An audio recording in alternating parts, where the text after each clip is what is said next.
Grace, pwede ko bang habulin yun?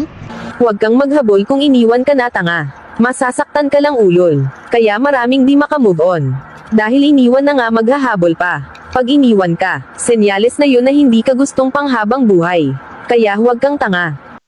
Ano ba yan, Grace? Konti lang yung sinabi ko, ang dami may sinabi. Personalan na yan, Grace ah.